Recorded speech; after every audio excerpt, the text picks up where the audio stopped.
Hello everybody, welcome to judycentral.com online classes for law exams. So today I will be dealing with you the important sections of Central Vigilance Commissions Act 2003. So in this video in detail I would be dealing with you the important sections of this act for the preparation of your upcoming UPSC CBI APP exam 2021. So before starting this session, like always, I would request all of you to kindly like, share and subscribe to the channel if you do not want to miss such updates. And yesterday I have discussed in detail the important sections of Prevention of Corruption Act, which is very important for your upcoming exam, and even this act is also very important. There are 4 acts which are very important from the examination point of view. The first is Prevention of Corruption Act, second one is Central Vigilance Commission Act, third one is Delhi Special Police Establishment Act, and the fourth one is Information Technology Act. So if you are preparing for the UPSC CBI APP exam, make sure that you be thorough with these acts, with these 4 acts, because these acts play a vital role in your marks and also for your preparation. So let us start. So let me give a brief about this act. So this act is known as Central Vigilance Commissions Act 2003, and there are total number of 5 chapters and a total number of 27 sections and 1 schedule. So let us start. So first of all, this act was enacted in the year, this came into force on 11th of September 2003. And let us read the object of the act. An act to provide for the constitution of a Central Vigilance Commission to inquire or cause inquiries to be conducted into offences alleged to have been committed under the Prevention of Corruption Act 1988 by certain categories of public servants of the central government. So this act is actually empowering the Central Vigilance Commissioner to inquire or cause inquiries into the cases related to the offences which falls under Prevention of Corruption Act, which is done by any public servant given under the categories of central government. And then we will start with chapter number 1, which deals with preliminary, short title. So this act may be called the Central Vigilance Commission Act 2003. Clause A, section 2, clause A deals with the definition of Central Vigilance Commission. It means Central Vigilance Commissioner as appointed under subsection 1 of section 4. Then comes clause C, Delhi Special Police Establishment Act. So Delhi Special Police Establishment. So Delhi Special Police Establishment means the Delhi Special Police Establishment constituted under subsection 1 of section 2 of Delhi Special Police Establishment Act 1946. Then comes DA Lokpal. Lokpal means the Lokpal established under subsection 1 of section 3 of Lokpal and Lokayuktas Act. So Central Vigilance Commission means who has been appointed under subsection 1 of section 4. Then Delhi Special Police Establishment which has been again constituted under subsection 1 of section 2 of Delhi Special Police Establishment Act 1946. Lokpal means who is appointed or established under the section 3 of the Lokayuktas Act, Lokpal and Lokayuktas Act 2013. Then clause F, Vigilance Commissioner means a Vigilance Commissioner appointed under subsection 1 of section 4. So Central Vigilance Commissioner and Vigilance Commissioner means who have been appointed under subsection 1 of section 4 of this act. Then chapter 2. Chapter 2 deals with the Central Vigilance Commission. So section 3 deals with Constitution of Central Vigilance Commission. So let us read. So actually this is a commission. So commission shall actually consist of who and whom. Is the subsection 2. Clause A, Central Vigilance Commissioner, chairperson and not more than 2 Vigilance Commissioner who shall be the members. So it consists of 3 members. First one is the Central Vigilance Commissioner itself, and the 2 will be the Vigilance Commissioner known as the members. and the Central Vigilance Commissioner and the Vigilance Commissioner shall be appointed from amongst persons. So let us see the qualification: who have been or are in all India service or any civil service of the Union or in a civil post under the Union, having knowledge and experience in the matters relating to vigilance, policy making and administration, including police administration.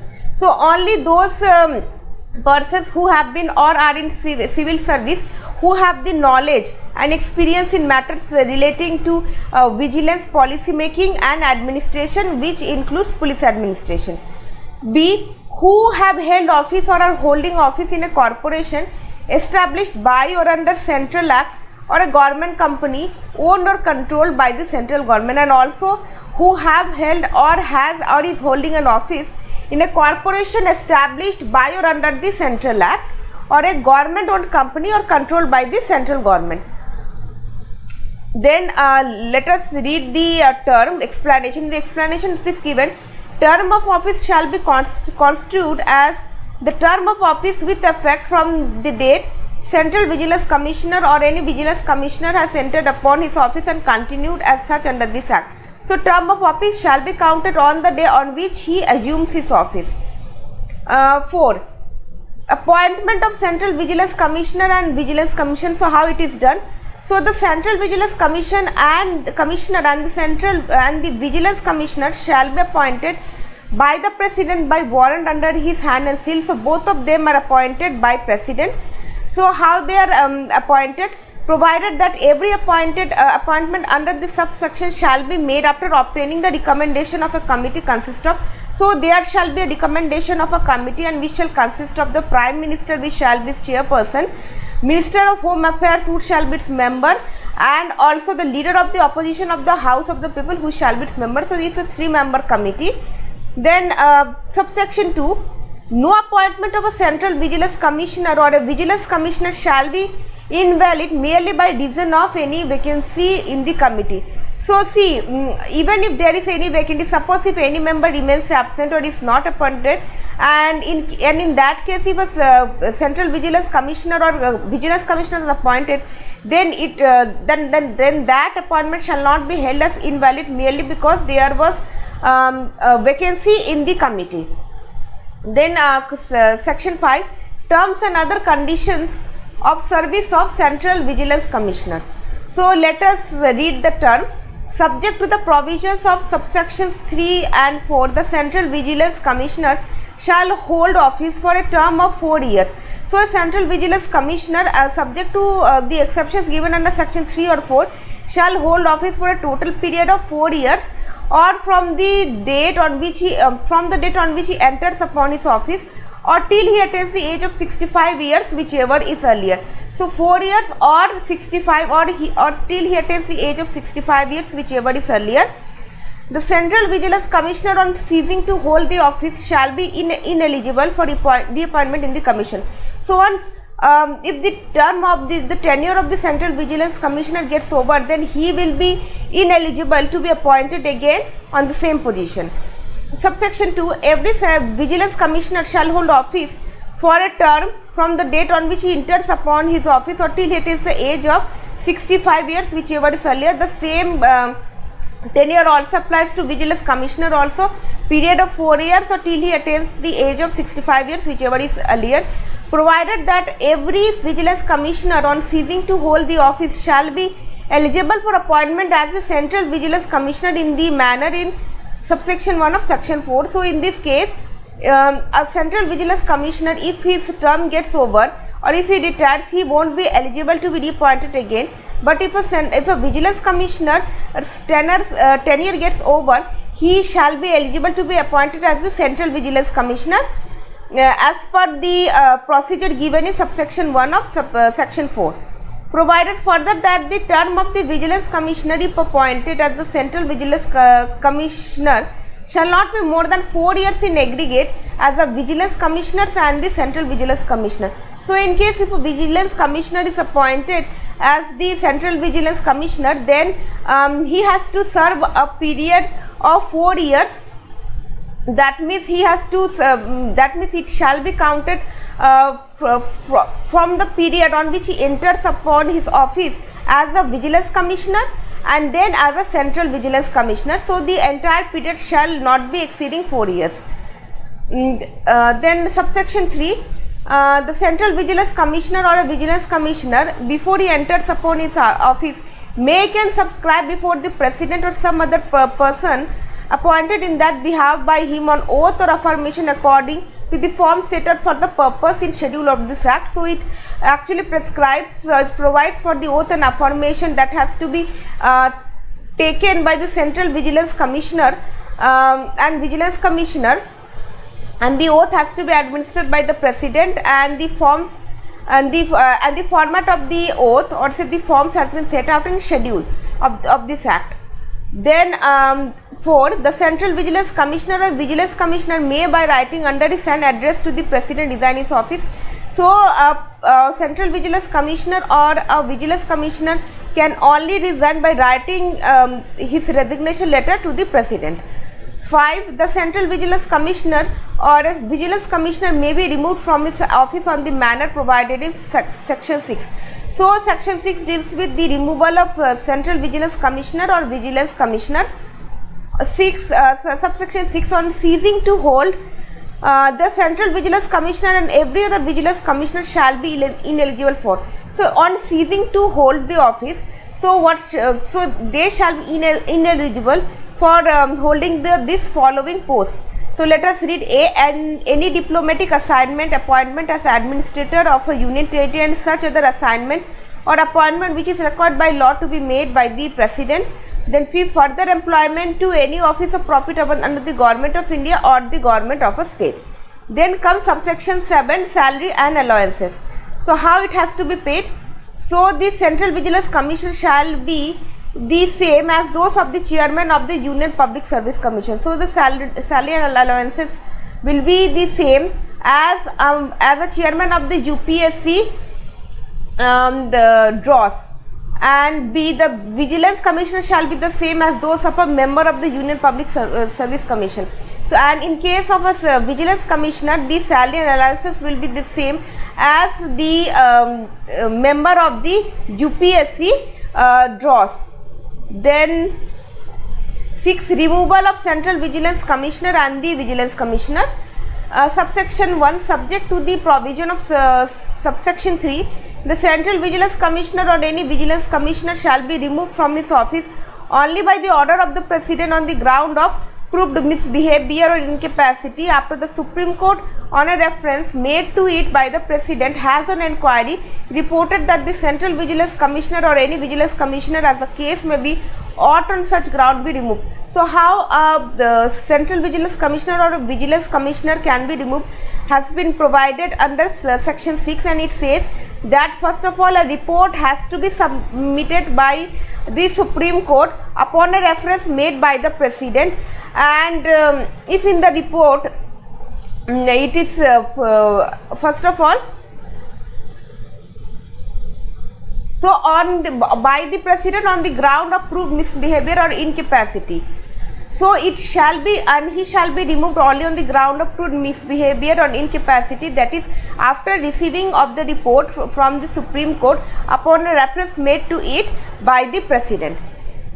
Then subsection 3, notwithstanding anything contained in subsection 1, the president may by order remove from office the central vigilance commissioner or any vigilance commissioner if the central vigilance commissioner or such vigilance commissioner as the case may be surplus say is adjudged and insolvent. So it subsection 3 provides for a non-obstante clause, and it says that there are certain circumstances on which a reference may not be made to the Supreme Court and the president can take its own action, like in the cases of when he is adjudged as insolvent. Then B, has been convicted of an offence which in the opinion of the central government involves moral turpitude. C, engages during his term of office in any paid employment outside the duties of his office. If he engages in any paid employment outside the duties of his office, then D, is in the opinion of the president unfit to continue in office by reason of infirmity of mind or body. So even in the case of infirmity of mind or body, or E, clause E, has acquired such financial or other interest as is likely to affect prejudicially his functions as a Central Vigilance Commissioner or a Vigilance Commissioner, or maybe has acquired such other financial interest which is actually affecting prejudicially to his functions as Central Vigilance Commissioner or Vigilance Commissioner. Subsection 4, if the Central Vigilance Commissioner or any Vigilance Commissioner is or becomes in any way concerned or interested in any contract or agreement. So in this case, even if he a Central Vigilance Commissioner or Vigilance Commissioner is getting interested to any contract which is made by or on behalf of the Government of India, or participate in any way in the profit thereof, or if he participates in the profit or in the benefit or emolument arising therefrom, so in this case he shall, for the purposes of subsection 1, be deemed to be guilty of misbehavior. So very important point, subsection 4 of section 6. Then section 7, power to make rules by central government for staff. So it actually prescribes for that the staff of the members of the yes, the staff of the members, the rules like the central government may in consultation with the commission make rules with respect to the number of members of the staff of the commission and the condition of service. So central government can make rules according to the as to the conditions of the service and as to the numbers of their numbers of the staff which a member can have. So let us revise once again. Chapter 2 contains section 3 to section 7. 3 deals with constitution of Central Vigilance Commissioner. Then 4 deals with appointment of Central Vigilance Commissioner and Vigilance Commissioners. Then 5 deals with terms and other conditions of service of Central Vigilance Commissioner. 6 deals with removal of Central Vigilance Commissioner and Vigilance Commissioner.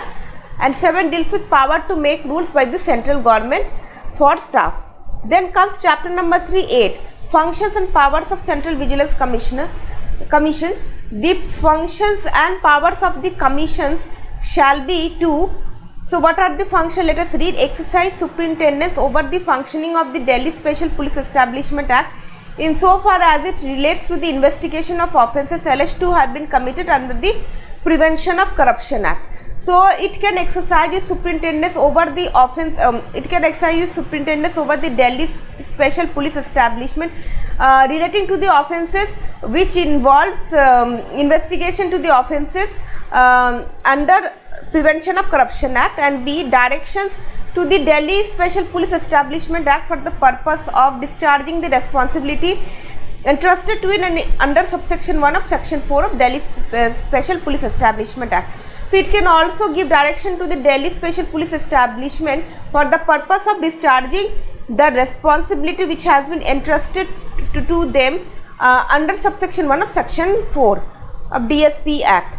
That inquiry or cause and inquiry and investigation ought to be made on a difference made by the central government.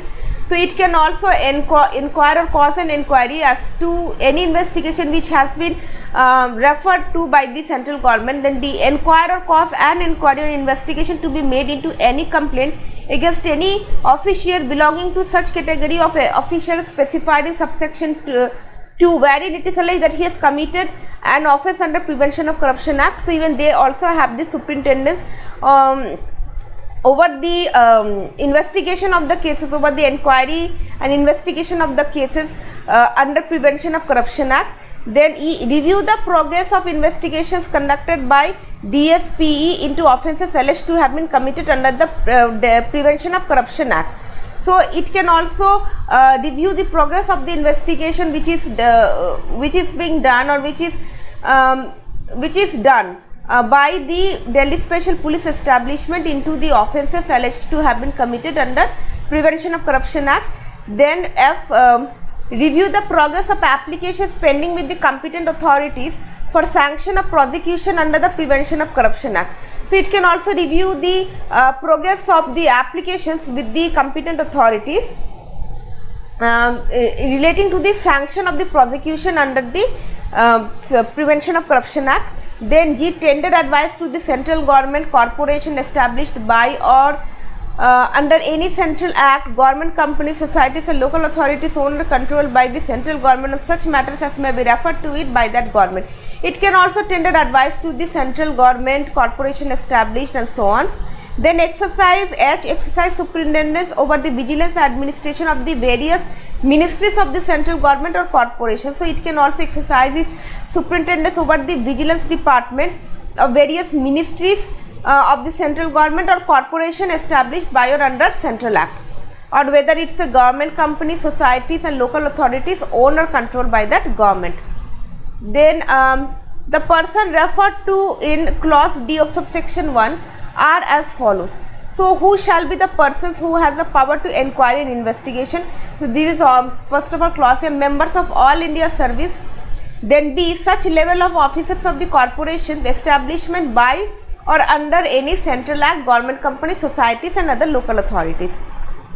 Then clause C, on a reference made by the Lokpal under the provision to subsection 1 of section 20 of Lokpal Act. If a reference or say a complaint is made by the Lokpal under subsection 1 of section 20 of Lokpal and Lokayukta Act 2013 regarding to the members of B, C, D group B, C and D services of government, central government, and such level of officials of staff of the corporation established by the central government or companies or local authorities. So in this case,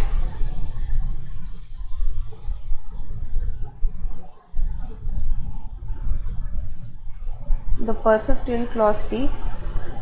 Oh sorry, suppose if a reference has been made by the Lokpal, then who shall be the persons who are qualified to be qualified to inquire or investigate. So such persons shall be members of group B, C or D, employed in the group B, C or group D of the central government, or such level of official staff or corporation established by the central act. Question. Then section 8A, action on preliminary inquiry in relation to public servants. So section 8A deals with action on preliminary inquiry in relation to public servants. So how it has to be, how the action has to be taken. So where after the conclusion of the preliminary inquiry relating to corruption of the public servants belonging to group C and group D officials of the central government, so it only says about group C and group D employees of the central government. The findings of the commission disclose after giving an opportunity of being heard to the public servant a prima facie violation of conduct rules relating to corruption under the Prevention of Corruption Act. Then after the inquiry, what shall be done? So after an inquiry clause, a cause and investigation by any agency or the Delhi Special Police Establishment. Then B, initiation of the disciplinary proceedings or any other appropriate action against the concerned public servant by the competent authority. C, closure of the proceedings against the public servant and proceed against the complainant under section 46 of the Lokpal and Lokayukta Act. So after the preliminary inquiry, all this step has to be taken, then an investigation has to be conducted. Then upon the investigation, a disciplinary proceedings, another appropriate action against the concerned public servant has to be done by competent servant, and it can also be closed. It can also file a closure report of the proceedings and proceed under section 46 of Lokpal and Lokayukta Act. Every preliminary inquiry referred to in subsection 1 shall ordinarily be completed within a period of 90 days and for reasons to be recorded in writing within a further period of 90 days from the date of the receipt of the complaint. So a preliminary inquiry has to be completed within a period of 90 days, and a further period of 90 days can be granted in cases of exception. 8B, action on investigation in relation to public servants. So 8A deals with action to be taken after preliminary inquiry, and then 8B deals with action after investigation in relation to public servant. In case the commissions decide to proceed to investigate into the complaint under clause A of subsection 1 of section 8A,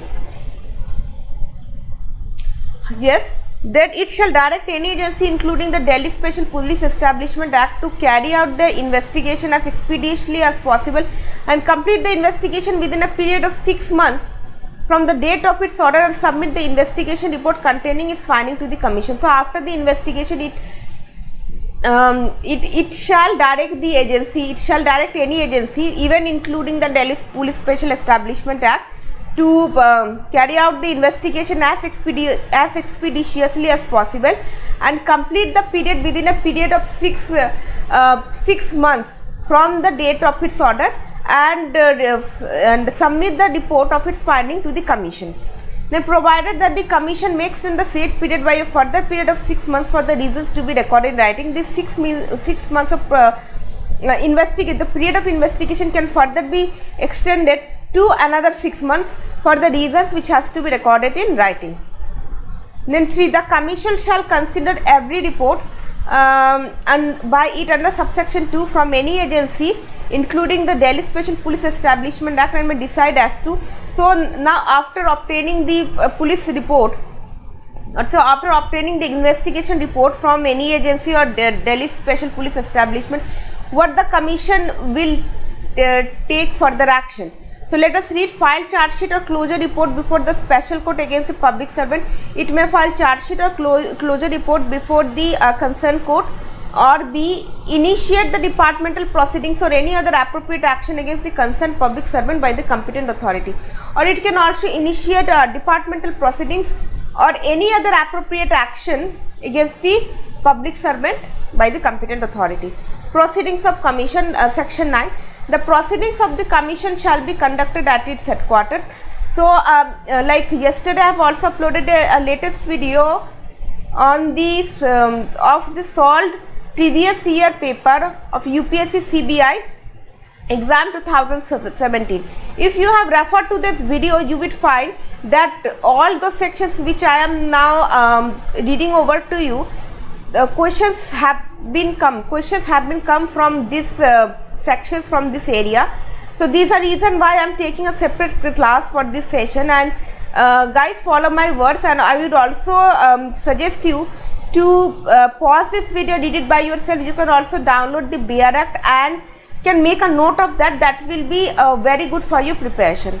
9, proceedings of Commission. The proceedings of the Commission shall be conducted at its headquarters. 4, subject to the provisions of subsection 3, if the Central Vigilance Commissioner and other Vigilance Commissioners differ in opinion on any matter, such matter shall be decided according to the opinion of the majority. Then 5, the Central Vigilance Commissioner, or if the Central Vigilance Commissioner, or if for any reason he is unable to attend any meeting of the Commission, the senior most Central Vigilance Commissioner shall present at the meeting. So in case if the Central Vigilance Commissioner for any other reason remains absent, so the senior most Vigilance Commissioner will actually like take his place in the meeting. Then no act or proceeding of the Commission shall be invalid merely by grounds of any vacancy or any defect in the constitution of the Commission. This is very, very important. So no act or proceeding by the Commission shall be held as invalid merely on the ground that there was some vacancy in the Commission, or any defect in the appointment of a person acting as a Central Vigilance Commissioner or as a Vigilance Commissioner, or any defect which has been ignored in appointment to the Central Vigilance Commissioner or Vigilance Commissioner, and see any irregularity in the procedure of the Commission not affecting the merits of the case. Or suppose if any irregularity has been done as to the procedure conducted by the Commission, but not affecting the merits of the case. 10, Vigilance Commissioner to act as Central Vigilance Commissioner in certain circumstances. So when the Vigilance Commissioner to act as Central Vigilance Commissioner in certain circumstances, we will read, this has been given under section 10. In the event of the occurrence of any vacancy in the office of the Central Vigilance Commissioner by reason of his death, resignation or otherwise, the President may by notification authorize one of the Vigilance Commissioners to act as the Central Vigilance Commissioner until the appointment of the new Central Vigilance Commissioner to fill such vacancies. So, suppose if any vacancy arises as to in the post of Central Vigilance Commissioner, so in due to the death, resignation, maybe the Central Vigilance Commissioner reason, or otherwise maybe some other reason, then the President will appoint the central will appoint one of the vigilance commissioner as to the central vigilance commissioner, and he shall assume the office until a new central vigilance commissioner is appointed. 11. Power relating to inquiries. The commission shall, while conducting any inquiry referred to in clause B and C of subsection 1 section 8, have all the powers of a civil court. This is very important. So the commission which takes its proceedings, or which hold or which conducts an inquiry, so the rules which has to be followed is the commission who conducts such inquiry shall have all the powers which has been given to a civil court under subsection 1 of section 8 of CPC. So what are the powers that has been given? Summoning and enforcing the attendance of any person from any part of India and examining him on oath. Then B, requiring the discovery and production of any document. Then C, receiving evidence on affidavits. Then D, requisitioning any public record or copy therefore from any court or office. E, issuing commissions for the examination of witnesses or other documents. And F, any other matter which may be prescribed. Section 11A, the director of inquiry for making preliminary inquiry. So like we have already read about the preliminary inquiry. So who shall be the director of that preliminary inquiry? There shall be director of inquiry not below the rank to joint secretary to the government of India, who shall be appointed by the central government for conducting preliminary inquiries referred to the commission by the Lok Sabha. So before investigation, a preliminary inquiry has to be conducted, and it has to be done by a director whose rank shall not be below the level of joint secretary as to the government of India. 12. Proceedings before commission to be judicial proceedings.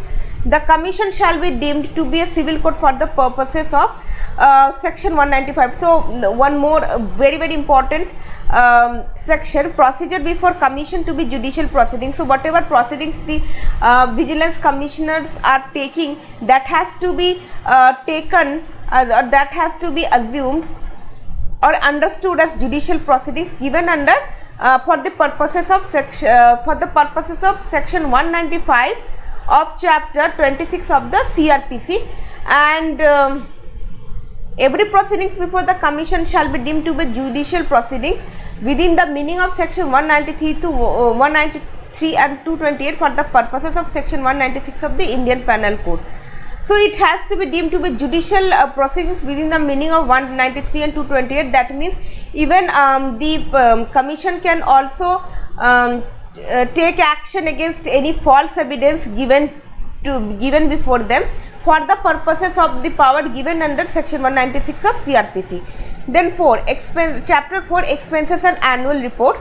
So let us revise once again what we have all studied. So this chapter is very important. This chapter number 3, which deals with functions and powers of the Central Vigilance Commissioner. Section 8 deals with functions and powers of Central Vigilance Commission. Then 8A, action on preliminary inquiry in relation to public servant, action on preliminary inquiry. 8B, then action on investigation in relation to public servants. Then 9, proceedings of commission. Then 10, vigilance commission to act as central vigilance commissioner in certain circumstances. Then 11, power relating to inquiries. 11A, power of inquiry for making preliminary inquiry, and 12, proceedings before commission to be judicial proceedings. That means section 8 to 12. Let us see once again. Yes, it is section 8 to 12. This is chapter 3, and let us this chapter that was chapter 3, and now we will be dealing with chapter 4, expenses and annual reports. Section 13, expenses of commission to be charged on the consolidated fund of India. So remember this point. Section 14, annual report. This is again very important. It shall be the duty of the commission to present annually to the president a report as to the work done by the commission within 6 months of the close of the year under report. So it shall be the duty of the commission to submit its report annually to the president of India when after 6 months of the close of the year. Then on receipt of such report, the president shall cause the same to be laid before each house of parliament, and that report has to be laid before each house of parliament by the president. Then the miscellaneous provision, chapter 15. So it has only two sections, 13 and 14. Chapter 4 deals with expenses and annual reports, and chapter 3 deals with powers and functions of central vigilance commissioners. Miscellaneous protection of action taken in good faith, section 15. So you know this, no need to explain this, because if any proceedings or any any prosecution which has been taken by the commission, the Central Vigilance Commission or any vigilance commissioner, the secretary or against any staff, and if it has been taken in good faith, these proceedings have been conducted in good faith, then those vigilance commissioner or the Central Vigilance Commissioner shall not be held liable. 16, Central Vigilance Commissioner and Vigilance Commissioner are and staff to be public servant. See, who are public servants? According to section 16, Central Vigilance Commissioner and their staffs are deemed to be public servants by virtue of section 16 of this act. Section 17, report of inquiry made on reference by commission to be forwarded to that commission. Then report of any inquiry made on a reference by commission to be forwarded to the commission, that is also true. Like we have read that the commission, if the commission appoints any agency to make any inquiry or investigations, then that report has to be again forwarded to the commission itself. Then 18, power to call for information. The commission may call for reports, returns and statements from the central government or corporation established by or under any central government, companies, societies and other legal authorities, so as to enable it to exercise general supervision of the Vigilance and Anti-Corruption Act. Actually to exercise superintendence or to exercise supervision over the anti-corruption work, vigilance and anti-corruption work, the commission has the power to call any report of such as returns and statements from the central government or corporation established by the central government or the government companies, societies and other local authorities. Then 20, power to make rules, another very very important. This nowadays now this kind of questions have started coming in the examination, where it is asked like under which, suppose there is some act and the question is who has the power to make the rules, and options are given central government or the authority, and then the the the aspirants who go for the exam, they get confused that what I shall choose, whether it shall be central government or state government. So kindly remember, like when you're reading any act, so make sure that you also read about who has the power to make rules and regulations in the act. Then section 20, power to make rules. The central government may by notification in the official gazette make rules for the purpose of carrying out the provisions of this act. So under this act only the central government has the power to make rules. 21, power to make regulations. The commission may with the previous approval of the central government by notification in the official gazette make notification. So in this case central government doesn't make the notification, the commission makes the regulation after taking permission after approval or after taking permission from the central government by notification in the official gazette, and he has to notify in the official gazette about the regulations which has to be not inconsistent with this act and the rules made thereunder. And 22, notification, rule etc. to be laid before a parliament. So every notification issued under clause B of subsection 2 of section 8 and every rule made by the central government and every regulation made by the commission under this act shall be laid as soon as may be after it is issued or before each house of parliament while it is in session. So every notification or every order, every rules and every regulation which is made by the commission itself has to be submitted to the it has to be issued or made before each house of parliament while it is in session. So it has to be presented before each house of parliament when the house is in session. Power to remove difficulty. Section 23, if any difficulty arises in giving effect to the provision of this act, the central government may by order not inconsistent with the provisions of this act remove the difficulty. So if a central government again has a power under section 23 to remove the difficulties. Then important one, section 25, appointment etc. of officers of Directorate of Enforcement, that means Enforcement Directorate. Notwithstanding anything contained in the Foreign Exchange Management Act 1999 or any other law for the time being in force. So how the appointment of officers of Directorate of Enforcement shall be done. So the central government shall appoint a Director of Enforcement in the Directorate of Enforcement in the Ministry of Finance on the recommendation of the committee consists of, see, Directorate of Enforcement actually comes under Ministry of Finance, and CBI comes under the supervision of Delhi Special Police Establishment Act, so both are different.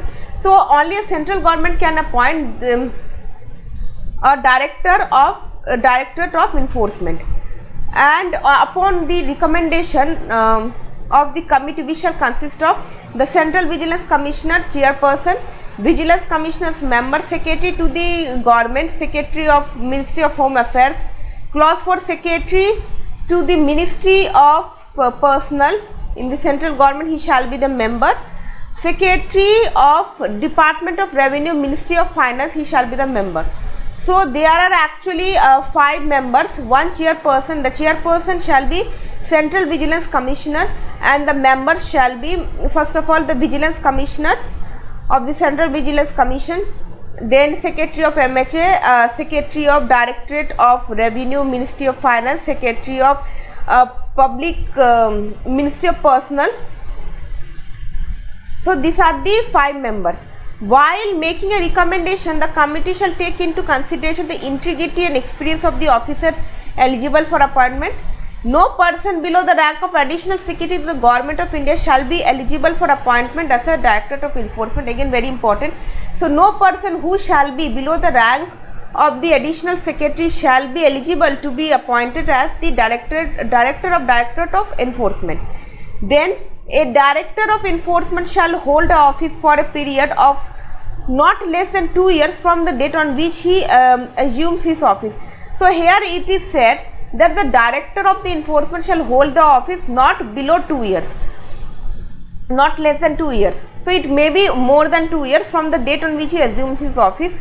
A Director of Enforcement shall not be transferred except with the previous consent of the committee referred to in clause A. So this committee is fixed, and if a question arises whether the director to be transferred or not, then first of all the consent of the committee has to be taken. Then section 23 deals with amendment of Act 25 of 1946 in the Delhi Special Police Establishment Act. So according to section 26, certain amendments were made in the year 1946 in Delhi Special Police Establishment Act. So let us read what are these. So the important ones I am telling you, you can pause the video and read it by yourself. Section 4 of Delhi Special Police Establishment Act has been amended. Superintendence and administration of the Special Police Establishment. The superintendents of Delhi Special Police Establishment, insofar as it relates to the investigation of offences alleged to have been committed under the Prevention of Corruption Act, shall vest in the commission. So only up to the superintendents in which these Delhi Special Police Establishment exercises its investigation over the cases relating to Prevention of Corruption Act, the commission is empowered to to regulate the same, to have superintendents over the same. Then subsection 2, save as otherwise provided in subsection 1, the superintendents of the said police establishment in all other matters shall vest in the central government. Again, the superintendents of the said police establishment on all other matters in the central government, save as otherwise provided in subsection 1. So as in the central government, save as otherwise provided means a matter, means the investigation which is related as to the offences relating to Prevention of Corruption Act, the commission has the power of superintendence, but apart from other matters, the central government has the power. And then 3, the administration of the said police establishment shall vest in an officer appointed in this behalf by the central government hereinafter referred to as the director, who shall exercise in respect of that police establishment such of the powers exercisable by an inspector general of police in respect of the police force in a state as the central government may specify in this behalf. So all the matters relating to the investigation shall vest in an officer appointed in this behalf by the central government, whoever referred to as a director. So investigation, so the director has the power to regulate the investigation done by the Special Police Establishment Act, who shall exercise in respect of this police establishment such of the powers exercisable by an inspector general, and this director shall have the powers which has been given to the inspector general of police in respect of the police force in a state as the central government may specify. So the director shall have the power what inspector general of police in any state shall have or has. And 4A deals with committee for appointment of director. So the central government shall appoint the director on the recommendation of the committee consisting of. So this is like in section 4 we have dealt with Superintendence and Administration of Delhi Special Police Establishment Act, which says about the director who shall regulate the investigation and who shall have the power of an inspector general of police. And again an amendment has been done in section 4A of Delhi Special Police Establishment Act, which says as to who shall be the director, what shall be his qualifications and how shall he be appointed. So section 4A says committee for appointment of director. It only says committee for appointment of director. So he shall be appointed by Central Vigilance Commissioner, who shall be the chairperson, Vigilance Commissioner, who shall be its member, Secretary to MHA, who shall be its member, and Secretary Coordination and Public Grievances in the Cabinet Secretary shall be its member. So there is a 4-member committee. Terms and conditions of service of directors. So what shall be its terms? 4B. The director shall, notwithstanding anything to the contrary contained in the rules relating to his conditions of service, continue to hold of it for a period of not less than 2 years from the date on which he assumes his office. Again the same condition of service applies as it is applied to director of enforcement, like he shall not be serving less than 2 years from the date on which he assumes his office, and it has been given in 4B of Delhi Special Police Establishment Act, not Central Vigilance Act. So now we are reading what is the amendment which is done in the Delhi Special Police Establishment Act by Central Vigilance Commission. And then 6A, approval of central government to conduct inquiry or investigation. So how the inquiry investigation have to be conducted, and in which cases approval of central government has to be taken. It is given under section 6A. The Delhi Special Police Establishment Act shall not conduct any inquiry investigation into any offence alleged to have been committed under the Prevention of Corruption Act, except with the previous approval of the central government where such allegation relates to. So see, only while an official or say a director of Delhi Special Police Establishment Act, while conducting any investigation into the offences which is alleged to have been committed under the Prevention of Corruption Act, he has to take the approval of the central government, in which cases against what kind of public servants. So clause A, the employees of the central government of the level of joint secretary and above. So that public servant would be to the level of joint secretary and above. B, such officers as are appointed by the central government in corporation established by or under Central Act. Again the same thing, government companies, societies and local authorities owned or controlled by that government.